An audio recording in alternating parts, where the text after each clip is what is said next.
So hello everyone, welcome back to my YouTube channel. I hope you are all well. So class हमने last की class में अपना chapter 2 complete किया था, 6th class का। कौन सा? Diversity in the living world. आज हम बिना किसी देरी करे हम अपना नेक्स्ट चैप्टर स्टार्ट करेंगे। कौन सा? क्या चैप्टर का नाम है? Mindful eating, a part to a healthy body. अब इस चैप्टर के नेम से आप क्या समझते हो कि ये चैप्टर किस बारे में होगा? देखो, नाम से ही पता लग रहा है कि कुछ फूड से रिलेटेड होगा या कुछ न्यूट्रिएंट से रिलेटेड होगा। ठीक है। सो मैं आपसे एक क्वेश्चन पूछती हूँ, आप एक चीज इमेजिन करो। क्या इमेजिन करोगे? आप ये चीज इमेजिन करो कि आपने कल से लेके अब तक नहीं, कल के दिन में क्या क्या खाया। देखो, आप सुबह ब्रेकफास्ट में क्या खाया, लंच में क्या खाया, स्नैक टाइम में क्या खाया, डिनर टाइम में क्या खाया। आप मुझे जल्दी से सोच के बताओ ये चीज कि आपने क्या खाया, क्या नहीं। ठीक है।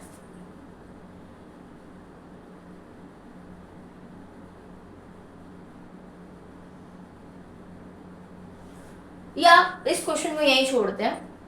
आप ये भी मुझे बता सकते हो कि मैं अगर आपसे पूछूं कि अच्छी मेडिसिन कौन दे सकता है और कौन सी मेडिसिन है, तो कई लोग बोलेंगे डॉक्टर दे सकता है, कई लोग बोलेंगे टैबलेट अच्छी होती है, कई लोग बोलेंगे इंजेक्शन अच्छा होता है, कई लोग बोलेंगे कि जो हमें ग्लूकोज लगता है वो अच्छा होता है, वो हमारी बॉडी को जल्दी रिकवर करता है।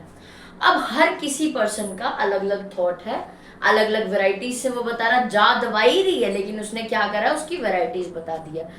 अब क्या है, हम क्या सोच सकते हैं, हम क्या मतलब इस चैप्टर में ना हम सिर्फ साइंस ही नहीं पढ़ रहे, हम ना इसके बारे में प्रॉपरली पढ़ेंगे कि हमारे फूड में क्या कार्बोहाइड्रेट्स है, क्या प्रोटीन है, क्या मिनरल्स है, एवरीथिंग। ठीक है। सो मैं आपसे एक क्वेश्चन, अब ये वाला पिछला क्वेश्चन मैं आपसे पूछती हूँ। अब आप मुझे बताओ कि आपने पूरा दिन में कल क्या खाया, ब्रेकफास्ट में क्या खाया, लंच में क्या किया, स्नैक टाइम में क्या किया और डिनर टाइम में क्या किया। ठीक है। अब देखो, हर किसी बच्चे का स्नैक भी अलग होगा। ब्रेकफास्ट में वो क्या ज्यादा से ज्यादा खा सकता है? पोहा, इडली, इडली कह रही, पोहा खा सकता है, पराठे खा सकता है। इवनिंग क्या कहते हैं, लंच टाइम में उसने क्या खाया होगा? सब्जी रोटी खाई होगी। स्नैक टाइम में उसने क्या पता चाय के साथ, मतलब चाय के साथ कुछ लिया हो, या फ्रूट टाइम कर लिया उसने उस टाइम पे, और डिनर टाइम पे उसने दाल चावल खा लिया। ठीक है। सो ऐसे ही आप अगर अपने फूड को पूरा मॉर्निंग टू नाइट देखते हो तो आप कम से कम 3 to 4 टाइम्स अपना जो मील है चेंज करते हो। ठीक है। अब यही चीज आप अपने फ्रेंड के साथ कंपेयर करते हो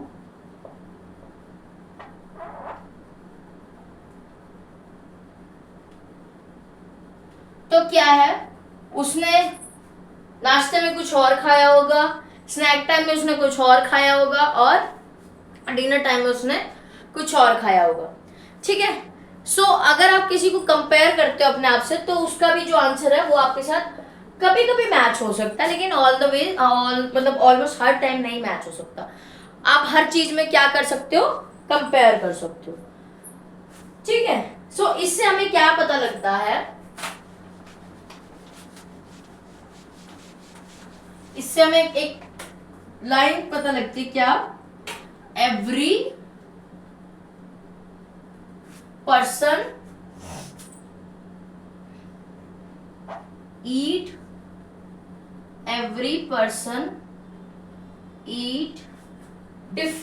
eats different kinds of food. Her person एक जैसा फूड नहीं खाता।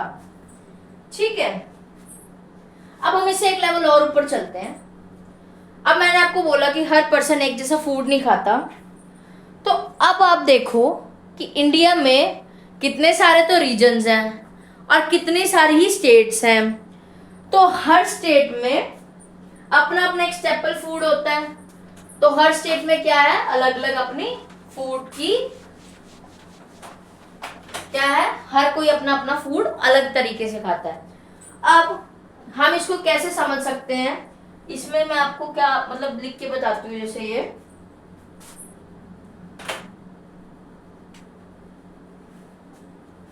अब इस टॉपिक का क्या नाम है, फूड डाइवर्सिटी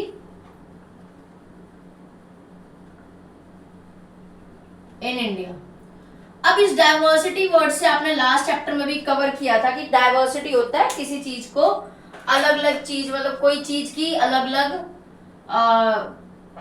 मतलब प्लांट्स में जैसे अलग अलग टाइप होता है, तो ऐसे करके डाइवर्सिटी। अब इसमें क्या आएगा कि फूड की डाइवर्सिटी है इंडिया में। अब देखो मैं आपसे पूछती हूँ कि अगर मैं आपको पंजाब बोलूं और वहां के फूड का बोलूं तो आपके दिमाग में क्या आएगा, पराठे। और हरियाणा के उसमें भी पराठे आएगा। अब मैं कहूंगी साउथ की तरफ चले जाओ तो क्या आएगा, इडली डोसा सांबर। गुजरात की तरफ चले जाओ तो क्या आएगा, आपका दाल लिट्टी चोखा, सॉरी क्या उसमें क्या कहते हैं, बिहार वाली साइड में आपका लिट्टी चोखा आएगा, और गुजरात में आएगा आपका ढोकला, और राजस्थान में क्या आएगा, दाल बाटी चूरमा। अब देखो हर स्टेट का अलग अलग अपना फूड है और वो उसी में कंफर्टेबल है। अब एक बात बताओ, ये होता क्यों है? इसका मेन रीजन ये है कि जो फूड है ना, आपका फूड जो है वो डिपेंड किस किस पे करता है, आपका क्लाइमेट पे, ठीक है, सॉइल पे, क्रॉप पे, और किस चीज पे डिपेंड करता है, कल्चर पे और ट्रेडिशन पे, ठीक है। इन सब चीजों पे क्या है, आपका फूड जो है वो डिपेंड करता है। अब देखो हर स्टेट में अपना अलग अलग फूड क्यों होता है, आप मुझे इसका आंसर दो कि जो हर स्टेट, जो मतलब कोई भी स्टेट है इंडिया की, उसमें अलग अलग जो है वो फूड डिफरेंट क्यों होता है। Why is food different in every state, why is food different in every state. इसका आंसर बहुत इजी है, पहले आप मुझे आंसर बताओ इसका। देखो सपोज करो कि आप कश्मीर चले जाते हो, थोड़े दिनों के लिए आप कश्मीर चले गए। देखो वहां का वेदर है ठंडा, आप यहाँ हरियाणा में रह रहे हो गर्मी में, तो आप क्या प्रेफर करोगे, कोई ठंडी चीज खाना जो कि आपकी बॉडी को ठंडा रखे। अब कश्मीर में तो ऑलरेडी ठंड है, तो वहां पे और ठंडा खाओगे तो बीमार हो जाओगे। तो वहां लोग क्या करते हैं, ये देखते हैं कि हम गर्म खाना ऐसा खाएं जो हमारी बॉडी को क्या कर सके, गर्म रख सके, ठीक है। ऐसे ही हम साउथ की तरफ चले जाएं तो मतलब ये इसका क्या है, why is food different in every state, ठीक है। उसके बाद आप मुझे बताओ, अब राजस्थान वाली तरफ चले जाओ। जैसे अब राजस्थान में क्या है, क्लाइमेट जो है वो बिल्कुल अलग है, ठीक है। वहां पे लोग दाल बाटी चूरमा खाते हैं। अब आप साउथ वाली साइड चले जाओ, वहां राइस इजीली ग्रो होते हैं, तो वहां पे वो इडली सांबर वगैरह ज्यादा। पंजाब वाली साइड आ जाओ तो वहां पे गेहूं अच्छी होती है, वीट अच्छी होती है, वीट हरियाणा में भी अच्छी होती है। तो इसलिए वहां पे क्या प्रेफर करते हैं लोग, क्या खाना प्रेफर करते हैं, वीट। तो इसी वजह से क्रॉप कल्चर और ट्रेडिशन और सब चीज को जो है हमारी, उनको सबको देख के हमारी जो क्रॉप्स हैं वो क्या है, क्यों हमारा फूड क्या है, देखो लोकली ग्रोन। लोकली ग्रोन मतलब जहां पे वो रह रहे हैं या जो भी उस स्टेट का वो नेचर है जो उसमें ग्रो ज्यादा होता है, वो एक तरह से उनका ट्रेडिशनल फूड बन जाता है। क्या बन जाता है, ट्रेडिशनल फूड, ठीक है। अब आप एक क्वेश्चन मुझे ना कमेंट में बताओ कि आप कौन सी स्टेट से और आपके वहां का ट्रेडिशनल फूड कौन सा है, ठीक है। ये चीज आप मुझे बताना। अब इससे आगे हम चलते हैं। देखो इससे आगे हम चलते हैं ट्रेडिशनल, उसमें थोड़ा सा टाइम मशीन की तरह हम थोड़ा बैक उसमें चले जाते हैं, जो ईयर्स वो हो चुके हैं हमारे 30-40 ईयर्स वो। आज के टाइम में जो हमारी मदर है वो कैसे कुक करती है, गैस स्टोव आ गए हैं, मिक्सी ग्राइंडर आ गया है, सब कुछ आ गया। लेकिन आज से 30-40 ईयर्स पहले लोग ना तो ग्राइंडर था ना ही गैस स्टोव थी, तो वो कैसे अपने आप को खाना कुक करते थे अपना, तो पहले क्या होता था, पहले के उसमें ग्राइंडिंग के लिए क्या होता था, सिलबट्टा। क्या होता था, सिलबट्टा। अब सिलबट्टा क्या होता है, एक ऐसे ना ट्रे होती है, मतलब ट्रे कहते हैं, पत्थर की एक ट्रे होती है, उसमें ऐसे डैश डैश डैश मतलब खोदा हुआ होता है, और एक ऐसे ग्राउंड शेप का एक पत्थर होता था, स्टोन होता था, ठीक है। ये लॉन्ग स्टोन हो गया और ये शॉर्ट स्टोन हो गया। अब इसके ऊपर इस स्टोन से हम इसको ऐसे घिसते घिसते घिसते थे सामान रख के अपना, तो वो क्या चीज होती थी, जो हमारी चीज है वो क्या हो जाती थी, ग्राइंड हो जाती थी, ठीक है। और कुकिंग कैसे करते थे, चूल्हे पे। आजकल के विलेज के लोगों में भी अभी भी बना रखे उन्होंने चूल्हे, ऐसे वो चूल्हे बना देते थे, यहाँ वो लकड़ी डालते थे, यहाँ पे उनका खाना कुक होता था, ठीक है। तो पहले क्या होता था कि अब क्या आज के जमाने में क्या हो गया कि एक बटन दबाया गैस स्टोव का और गैस ऑन हो गई, लेकिन पहले के जमाने में क्या होता था कि ऐसे लकड़ियां लगा दी जाती थी चूल्हे के अंदर, ठीक है, और यहाँ पे खाना बन रहा होता था, ठीक है। ये यहाँ से लकड़ियां लग जाती थी, यहाँ खाना बन रहा होता था, और बहुत सारी उसमें क्या होता था,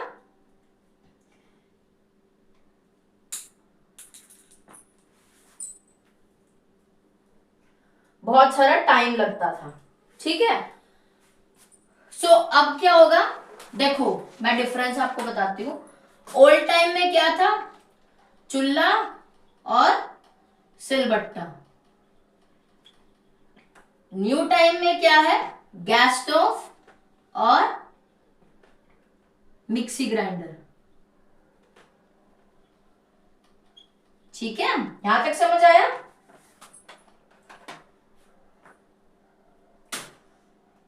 अब बताओ कि जो पहले के टाइम में कुकिंग होती थी क्या वो गलत है, सो इसका आंसर है नो। पहले के टाइम में कुकिंग होती थी वो गलत नहीं है, लेकिन उनका तरीका अलग था। उसके बाद ट्रेडिशन चेंज हुआ, ट्रांसपोर्ट इंप्रूव हुई, टेक्नोलॉजीज आ गई, तो उसके बाद हमारे पास क्या आया, चूल्हे से गैस स्टोव बन गया, सिलबट्टे से मिक्सी ग्राइंडर बन गया, ठीक है। ये एक सिर्फ ट्रांजिशन आया हमारी लाइफ में। कैसे कि हम इतना फूड डिफरेंट खाते ही क्यों हैं, देखो सिर्फ पेट भरने के लिए खाते हैं और या बॉडी को और भी कुछ चाहिए, बताओ मुझे। अब जो हम इतना फूड खाते हैं वो खाली बॉडी को मतलब अपना पेट भरने के लिए खाते हैं, कुछ और भी चाहिए। सो इसी मतलब क्वेश्चन में ना हमें आंसर दिखता है कि हम खाली जो फूड है वो अपना पेट भरने के लिए नहीं खाते, बल्कि उसकी और भी कोई कंपोनेंट्स हैं। क्या है, कंपोनेंट्स ऑफ फूड। अब आप बताओ कंपोनेंट्स ऑफ फूड में क्या क्या आ जाएगा आपका, आपने बताओ। अब एक एग्जांपल लेते हैं, देखो एक कार है, उसके अंदर मैंने ऑयल डाल दिया, ना उसमें इंजन है ना उसमें ब्रेक है, तो वो क्या चल जाएगी, बिल्कुल भी नहीं चलेगी। तो ऐसे ही फूड एक तरह से हमारे उसमें पेट्रोल का काम करता है, और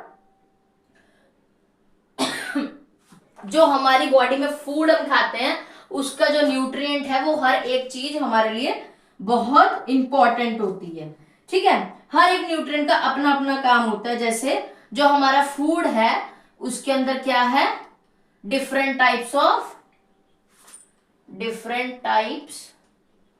ऑफ न्यूट्रिएंट है, ठीक है। आज मैं आपको सिर्फ दो न्यूट्रिएंट्स पढ़ाऊंगी, कौन कौन से, एक कार्बोहाइड्रेट्स और एक फैट्स। क्या है, कार्बोहाइड्रेट्स। फर्स्ट क्या है, कार्बोहाइड्रेट्स। अब कार्बोहाइड्रेट्स क्या है, देखो अगर सपोज करो कि सुबह से कुछ नहीं खाया, 2-3 घंटे बाद कैसा फील होता है, वीकनेस, चक्कर, लाइक जैसे एनर्जी कम हो रही है, ग्लूकोज। अब अगर कोई आपको एक ग्लूकोज वाटर दे दे या बनाना खिला दे तो थोड़ी देर बाद बॉडी एनर्जेटिक फील करती है, क्यों, क्योंकि ग्लूकोज वाटर और बनाना में क्या है आपके, कार्बोहाइड्रेट। क्या है, ग्लूकोज वाटर और बनाना में क्या है, कार्बोहाइड्रेट्स। अब इससे क्या समझते हो कि कार्बोहाइड्रेट्स आपको क्या देते हैं, बॉडी में एनर्जी देते हैं। क्या देते हैं, गिव इंस्टेंट एनर्जी, ठीक है। अब नेक्स्ट इसके सोर्सेज क्या क्या है, ये हमें कहां से मिल सकता है। अब मैं इसके एग्जांपल आपको देती हूँ। ग्लूकोज और बनाना तो आपको बता ही दिया, और इसके अलावा कार्बोहाइड्रेट्स किस में होते हैं, कार्बोहाइड्रेट्स आपके होते हैं राइस,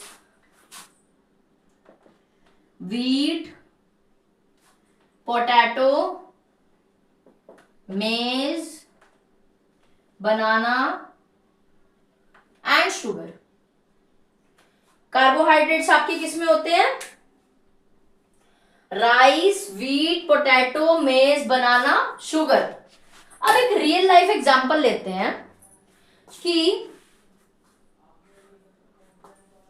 जो मैराथन होती है जिसमें लोग रन करते हैं, तो उसमें लोग जो पार्टिसिपेंट होते हैं और उसके साथ में जो उनके टीममेट्स होते हैं, वो हमेशा उनको ग्लूकोज वाटर ही क्यों देते हैं, वो इसीलिए वाटर देते हैं कि जब बंदा थकने लगे तो उसको इंस्टेंट एनर्जी चाहिए, तो वो उस टाइम पे क्या करते हैं, उसको ग्लूकोज वाटर देके जो उसकी बॉडी में वाटर की लॉस हुई है वो उससे कंप्लीट कर सके। ठीक है, यहां तक समझ आया। अब इससे नेक्स्ट आता है फैट। इससे नेक्स्ट आ गया आपका फैट्स। फर्स्ट हो गया आपका कार्बोहाइड्रेट्स, सेकंड हो गया फैट। अब देखो, अब कार्बोहाइड्रेट तो इंस्टेंट एनर्जी दे दे, ठीक है, यहां तक समझ आ गया। अब उस एनर्जी को मान लो आपकी एनर्जी, अब मैं क्वेश्चन मतलब एक एग्जांपल देती हूं कि मैंने आपको 100 रुपीज दिए, उसमें से आपने 50 खर्च कर ली और रह गया आपके पास 50, तो आप उसको सेव करोगे, राइट, उसको आप एक पर्स में रख दोगे, कैसे भी रख दोगे, उसको रख दोगे। सो ऐसे ही फैट्स का काम होता है। जब ये कार्बोहाइड्रेट इंस्टेंट या हमारे फूड जो है हमें इंस्टेंट जो है एनर्जीज दे देते हैं, एक टाइम पे सारी एनर्जी यूज ना होके थोड़ी सी रह जाती है, तो उसको कौन स्टोर करता है, फैट स्टोर करती है। तो फैट को हम क्या कहते हैं, एनर्जी बैंक। क्या कहते हैं, एनर्जी बैंक। ये क्या करती है, हमारा फूड को स्टोर करती है, स्टोर द फूड, और क्या करती है, जो बॉडी है वो वार्म रखती है, बॉडी वार्म रखती है। अब ये हमें ये जो फैट्स है वो हमें किस किस फूड से मिलती है, सबसे पहले घी, बटर और कोकोनट, सीड्स कौन से, जैसे पंपकिन सीड्स हो गए और सब। ठीक है, सो क्लास आज हमने सिर्फ 2 ये कवर करे हैं, कार्बोहाइड्रेट्स और फैट्स।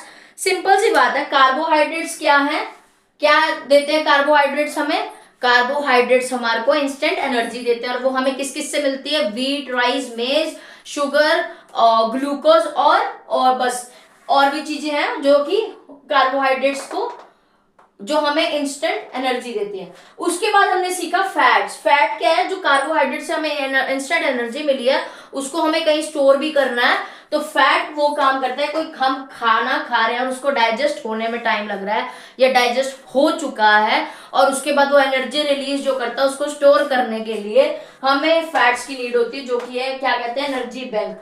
और ये क्या करता है, हमारी बॉडी को वार्म भी रखता है और हमारे लिए फूड भी स्टोर करता है। सो कौन कौन से फूड हमें स्टोर करते हैं, मतलब वो हमारे एनर्जी बैंक है, घी, बटर, कोकोनट, सीड। लेकिन एक सिर्फ मिनिमम क्वांटिटी में, लिमिटेड क्वांटिटी में, एक्सेसिव खाओगे तो ओबेसिटी के शिकार बन जाओगे।